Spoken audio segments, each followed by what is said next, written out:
प्रधानमंत्री नरेंद्र मोदी आज तमिलनाडु और केरल जाएंगे। कई प्रोजेक्ट्स का शिलान्यास करेंगे। सुबह 11:30 बजे पीएम मोदी मदुरै में एम्स का शिलान्यास करेंगे।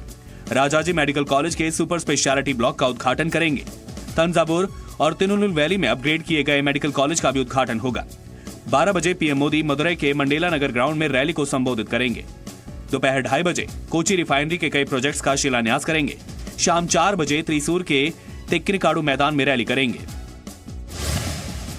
पीएम मोदी आज 2019 में पहली बार रेडियो पर मन की बात करेंगे। 52वें एपिसोड में पीएम मोदी गणतंत्र दिवस को लेकर अपने विचार रख सकते हैं। इसके अलावा लोगों से जुड़े मुद्दों पर भी पीएम मोदी बात कर सकते हैं। 30 दिसंबर को मन की बात कार्यक्रम में पीएम मोदी ने सरकार की 2018 की उपलब्धियों को देश के सामने रखा था।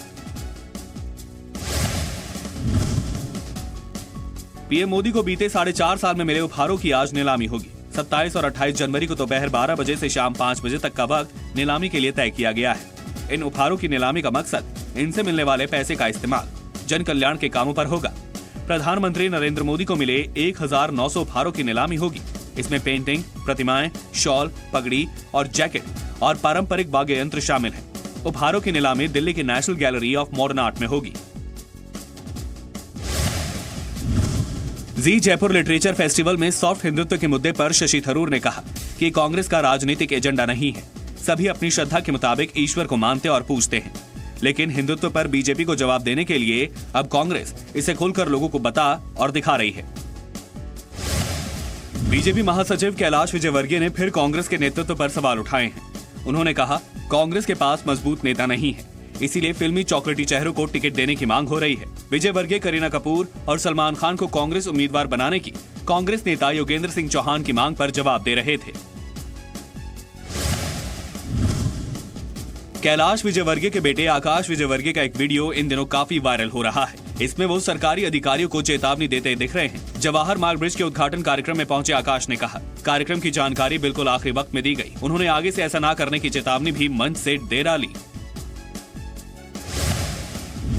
पाकिस्तान का एक प्रतिनिधिमंडल चिनाब नदी बेसिन का निरीक्षण करने के लिए भारत आ रहा है। 28 जनवरी से 31 जनवरी तक बेसिन का मुआयना किया जाएगा। इस दल में पाकिस्तान के सिंधु आयुक्त सैयद मोहम्मद मेहर अली शाह और उनके 2 सलाहकार शामिल होंगे। सिंधु जल संधि के तहत दोनों देशों के आयुक्तों को 5 साल के अंतर पर सिंधु बेसिन और वहां के काम की जांच जरूरी है। पिछले 5 साल में अभी तक आयुक्तों का कोई दौरा नहीं हुआ है, जिसकी मियाद मार्च 2020 में खत्म हो रही है। पाकिस्तान के बाद भारत का प्रतिनिधिमंडल भी सिंधु बेसिन का दौरा करेगा, लेकिन तारीख अभी तय नहीं है। जम्मू श्रीनगर बीते 6 दिनों से बंद है। दोनों तरफ से लोग अभी भी फंसे हुए हैं। भारी बर्फबारी और लैंडस्लाइड की वजह से बंद हुए जम्मू श्रीनगर हाईवे को अभी भी खोला नहीं जा सका है। 6 दिन से लोग दोनों तरफ फंसे हुए हैं। हजारों की संख्या में ट्रक भी रास्ते पर ही खड़े हैं। अब लोगों ने मांग की है कि उन्हें एयरलिफ्ट कर वहां से निकाला जाए। जम्मू कश्मीर के सांबा में कल बीएसएफ ने सीमा पार करने की कोशिश में घुसपैठी को पकड़ लिया। भारतीय सीमा में घुसा एक घुसपैठिया चौकन्ने बीएसएफ जवानों से नहीं बच सका। जवानों ने इस घुसपैठी को देखते ही गोली मार दी, जिसकी वजह से घायल होकर वहीं गिर गया। इसकी पहचान फारूक पुत्र शौकत अली के तौर पर हुई है। ये शकरगढ़ पाकिस्तान का रहने वाला है।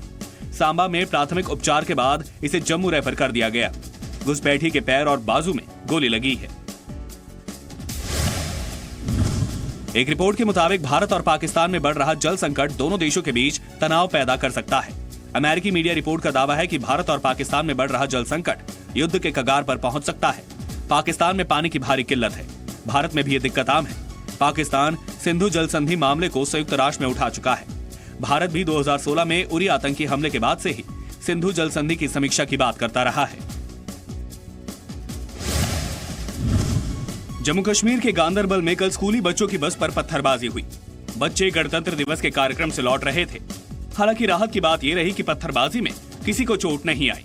स्कूल बस को भी कोई खास नुकसान नहीं हुआ है।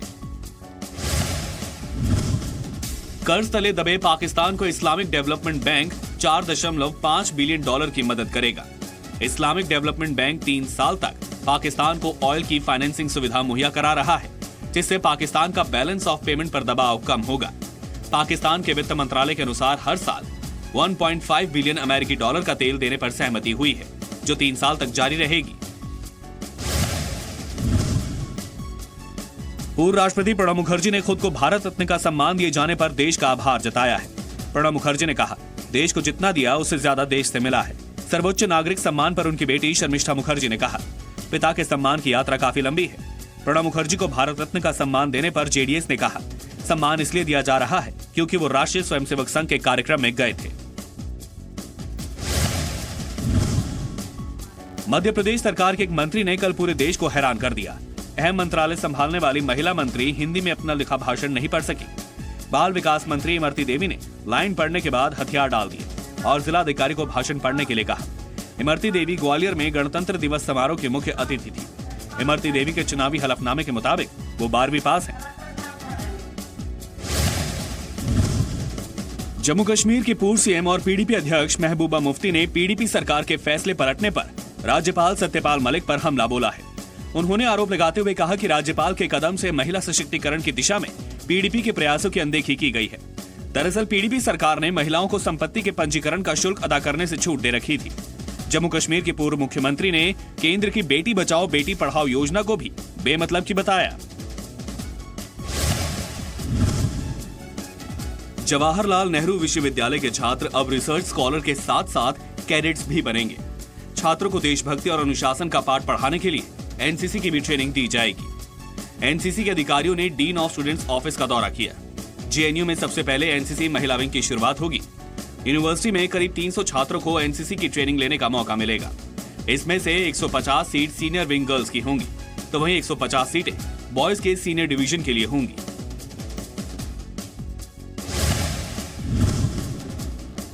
अखिलेश यादव के चाचा शिवपाल यादव ने भतीजे को बुआ यानी मायावती से सावधान रहने की नसीहत दी है। शिवपाल यादव ने कहा, ना तो उन्होंने ना ही मुलायम सिंह ने मायावती को कभी बहन माना, तो फिर अखिलेश की बुआ कैसे हो गई। शिवपाल ने मायावती और बीजेपी के गठबंधन का हर्ष भी याद दिलाया। शिवपाल यादव ने अखिलेश पर उन्हें और मुलायम सिंह यादव को धोखा देने का भी आरोप लगाया है।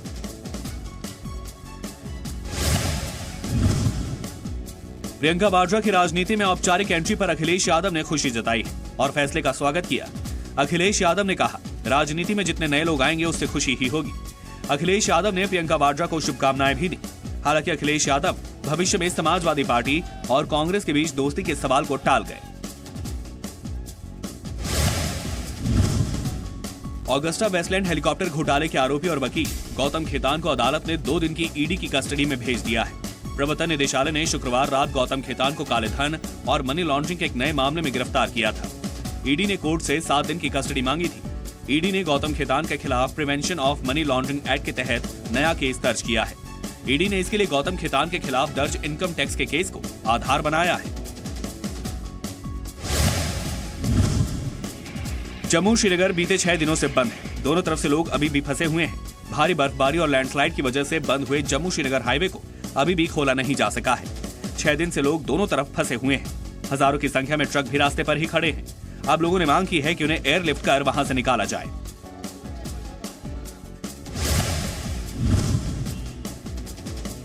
दिल्ली पुलिस ने हथियार सप्लाई करने के आरोप में 19 साल के एक लड़के को गिरफ्तार किया है।